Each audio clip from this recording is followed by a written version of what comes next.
mga kababayan, ang pambansang awit ng Pilipinas. Kayang magiliw, helas ng sinakanan, alam ng puso, sa dikit mo'y buhay. Lupang hinirang, tuyag ka ng magiting, sa manluluping, di ka pasisingil, sa dagatang tutok sa simoy at sa langit mong pagaw, ay hinatang tulad, awit sa pagkayang minamahal. Ang isang ng matawad mo'y tagumpay na nagtitindig, ang bituin at araw niya kailan pa may di magtitindig. Lumalang araw ng walhaging pagsinta, buhay langit sa piling mo. Ang ligaya na pagkay mga amin, ang mamatay ng dahil sa'yo.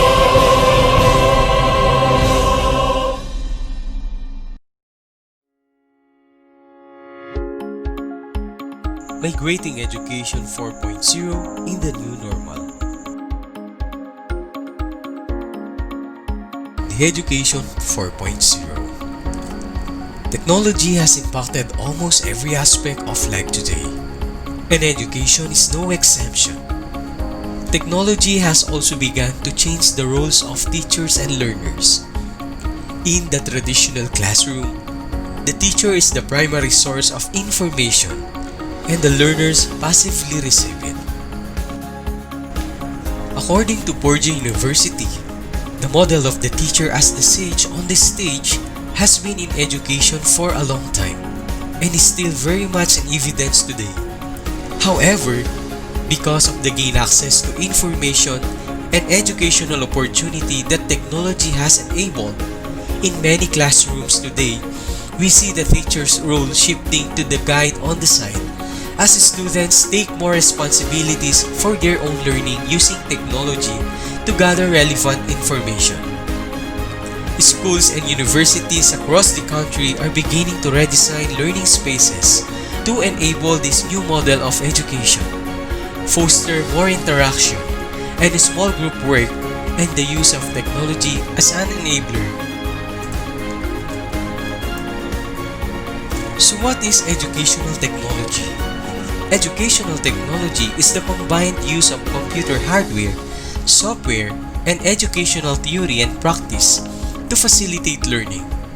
Educational technology creates, uses, and manages technological processes and educational resources to help improve user academic performance. It is a powerful tool that can support and transform education in many ways, from making it easier for teachers to create instructional materials to enabling new ways for people to learn and work together. Technology is everywhere in education. According to Farajan, Education 4.0 is a school of thought that encourages non-traditional thinking when it comes to imparting education. Education 4.0 essentially uses technology-based tools and resources to drive education in non-traditional ways.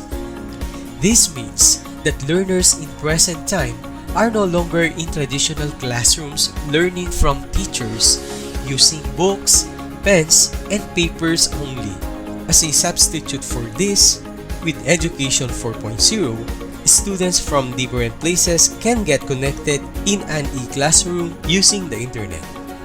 In Education 4.0, students and teachers should be equipped with the use of technology and gadgets to make learning more accessible. But how can we go along to the trends in education if there are inadequacy in the part of students, in the part of teachers, in terms of resources, facilities, skills, and knowledge in connection with the technological advancement? You are watching this video right now for two reasons. Maybe you want to watch it, and you are able to watch it. You want to watch it, it may be because you want to learn something.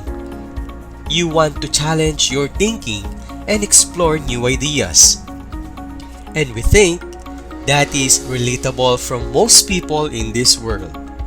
Humans are inquisitive. We yearn for knowledge no matter where we come from and how old we are. It's universal. But the second reason we mentioned, the ability to watch it, unfortunately is not universal. Each of you to watch this video had to go through a process, and at least part of that process required you to at some point connect to the internet. Some of you are able to connect in the internet without a sweat, but for almost 57% of the Filipinos, that luxury doesn't exist. And this is what we call the digital divide, and it's getting wider. The boomers, the Generation X, the millennials, these are the distinct generations of teachers which regards as the digital immigrants. Yes, you heard it right. We are immigrants from this digital era because the true archetype of digital natives are the Generation Z or the Internet Generation or the iGen. Tempus fugit. Time flies very fast. Education and technology are rapidly advancing. From postal mail to email, books to e-books, etiquette to netiquette, Meet to Google Meet, seminars to webinars. Teachers need to adopt this fast-changing world so as not to be left behind. For such compelling reasons, we have to adapt the situation in order to address the soonest possible. And the challenges? To bridge the divide between the digital immigrants and the digital natives, and how to migrate in the new normal. Why migrating? Should the digital native students learn the old ways? Or should their digital immigrants educators learn the new? It is unlikely the digital natives will go backwards. The Schools Division of Tarlac Province started the exodus of teachers to the digital age last 2005 after the result of the NCPTS and the Teacher Strengths and Training Needs Assessment or the TSNA. This self-assessment tool identified that the learning needs of the teachers in the division is enhancing teaching and facilitating learning through ICT. The division initiated seminars and workshops to more than 300 teachers in Tarlac Province for the first wave of the basic computer training course. The division, in cooperation with the Department of Information and Communications Technology, joined efforts in providing desktop computers to schools in the province and lead in maximizing ICT trainings for teachers in the new normal.